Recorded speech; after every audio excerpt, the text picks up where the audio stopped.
अस्सलाम वालेकुम, वेलकम। मैं हूं शुजा कुरैशी अल्फायदी सिक्योरिटीज से और आज एक दिन के नोटिस पे स्टॉक एक्सचेंज ने ट्रेडिंग टाइम्स रिवाइज कर दिए हैं। तो मार्केट का प्री ओपन अब 9 बजे होगा और 9:15 बजे मार्केट ओपन होगी मंडे थ्रू थर्सडे, और फ्राइडे को भी सेम टाइम होगा। और आज मार्केट 12:30 बजे बंद हो जाएगी और फ्राइडे को 11:30। तो अनटिल फर्दर नोटिस, और लगता ये है कि ईद तक यही टाइमिंग्स रहेंगे। अच्छा, आज भी अगर देखें तो आई थिंक सबसे बड़ी खबर हम जो मॉनिटर कर रहे हैं कि डेली बेसिस पे कोविड की क्या सिचुएशन है। तो अगर हम पिछले 24 घंटे का डेटा देखें जो NCOC की वेबसाइट पे है, तो उसमें थोड़ी सी जो नंबर ऑफ डेथ्स हैं वो शुक्र अल्लाह का कि 200 से नीचे आ गई हैं। सो आई होप कि जो SOPs पे अब सख्ती से अमल दरामद करने के लिए सिविल इंतजामिया को हेल्प करने के लिए फौज को बुलाया गया। और मैं देख रहा था कि हमारे लोग जो है वो जाहिर है कि बहुत से लोग जो है फॉलो उस वक्त तक नहीं करते जब तक कोई सख्ती ना की जाए।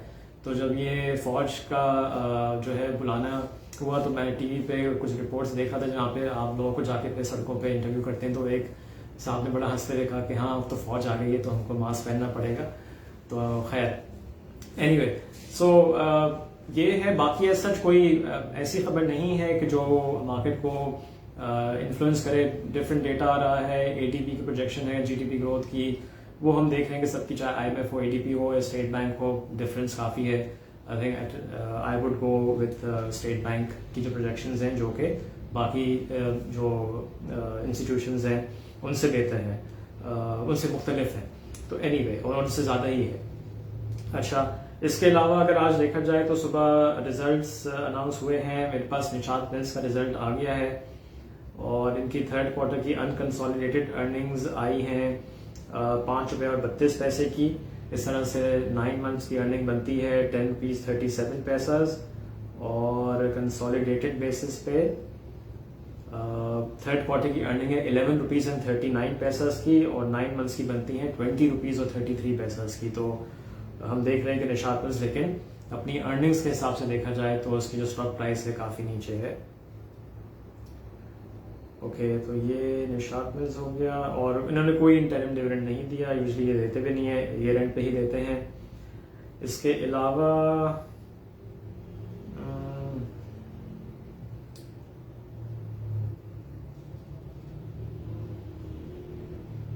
ओके, इंडस वाटर कंपनी के भी रिजल्ट्स हैं, इसको भी चेक कर लेते हैं।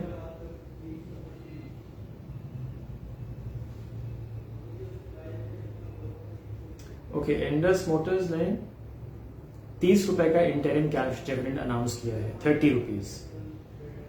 और जस्ट रिमाइंड यू कि ये ₹37 का ऑलरेडी इंटरिम कैश डिविडेंड दे चुके हैं। इनके जो अर्निंग्स हैं वो थर्ड क्वार्टर में रही हैं ₹45.98 की, और 9 मंथ्स की अर्निंग बनती है ₹107.60 की।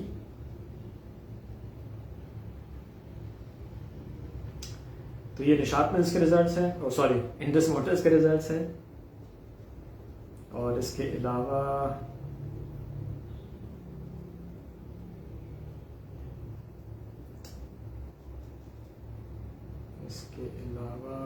और कोई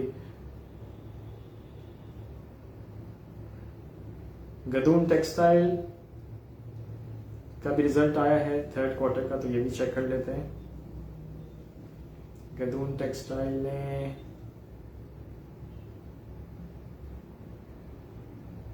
कोई डिविडेंड नहीं दिया है, और इनकी जो अर्निंग्स हैं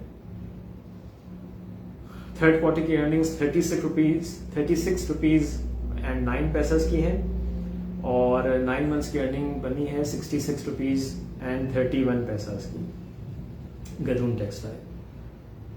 अच्छा जी, अगर इस पेज को मैं रिफ्रेश कर लूँ तो हो सकता है कोई और रिजल्ट अनाउंस हो गया हो।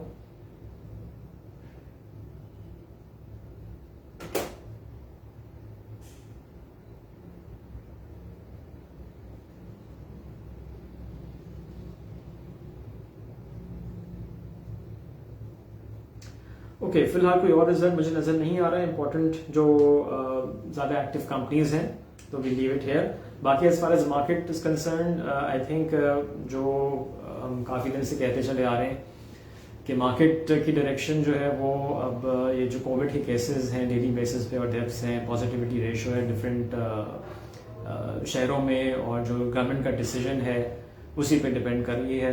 अब चूँकि आई थिंक ईद की छुट्टियों से पहले ज़रा टाइम भी कम है, तो लग ये रहा है कि ज़्यादातर इन्वेस्टर्स जो है वो साइड लाइन ही है। हम देख रहे हैं कि वॉल्यूम्स पिछले 3 ट्रेडिंग सेशन से मुस्तकिल कम होते चले जा रहे हैं। मार्केट भी ज़ाहिर है कि जब वॉल्यूम्स नहीं होते तो आहिस्ता आहिस्ता वीक होल्डर्स होते हैं वो अपनी पोजीशंस को फिर स्क्वायर कर देते हैं। डोंट फॉरगेट कि ये जो वीक है ये रोल ओवर वीक भी चल रहा है, तो उसमें यूजुअली भी हम देखते हैं कि थोड़ा सा मार्केट डिप करती है। कल इसका लास्ट डे है, और काफ़ी बातें हो रही हैं कि जो NCOC की एक ज़ाहिर है कि कहा जाता है कि रिकमेंडेशन होगी कि ईद की छुट्टियां थोड़ी सी एक्सटेंड कर दी जाएंगी, 10th से ही 10th मई से दे दी जाए। तो अगर ये होता है तो फिर ज़ाहिर है कि सिर्फ कल के बाद 4 ट्रेडिंग सेशंस ही रह जाएंगे।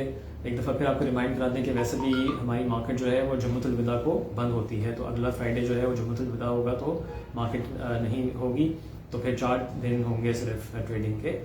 सो लेट्स सी आज मार्केट की डायरेक्शन क्या रहती है। मैंने आपको कल बताया भी था जो IPPs के हवाले से जो खबर थी उसमें अब ये आ रही है खबर, जो ECC ने एक सब कमेटी बना दी है उनकी पेमेंट्स के लिए। तो ये डिलेज ज़ाहिर है कि जैसे मैंने कल भी कहा था कि ये उस सेक्टर के लिए, बाकी उन तमाम स्टॉक्स के लिए जो सेक्युलर डेट में फंसे हुए हैं जिनको पेमेंट्स की बड़ी उम्मीद थी, तो वो उनके लिए थोड़ा सा डैम्पनर ही है। But at the same time I think चूँकि रिजल्ट सीजन अभी जारी है और आज पायनियर सीमेंट, चिराग सीमेंट के रिजल्ट आने हैं, PPL का भी रिजल्ट है, और सीमेंट सेक्टर के रिजल्ट्स अच्छे एक्सपेक्ट किए जा रहे हैं। कल लकी का बहुत अच्छा रिजल्ट आया था, स्टील के भी इससे पहले जो रिजल्ट आ चुके हैं काफ़ी अच्छे थे। तो डिप्स पे थोड़ी सी एक्यूमुलेशन करनी चाहिए और for long term, because stock market की इन्वेस्टमेंट हमेशा लॉन्ग टर्म के लिए होती है। तो with that I sign off, और कोई रिजल्ट जैसे अनाउंस होगा तो मैं, या कोई और अपडेट होगी तो I will come back to you. So till then take care, खुदा हाफिज़।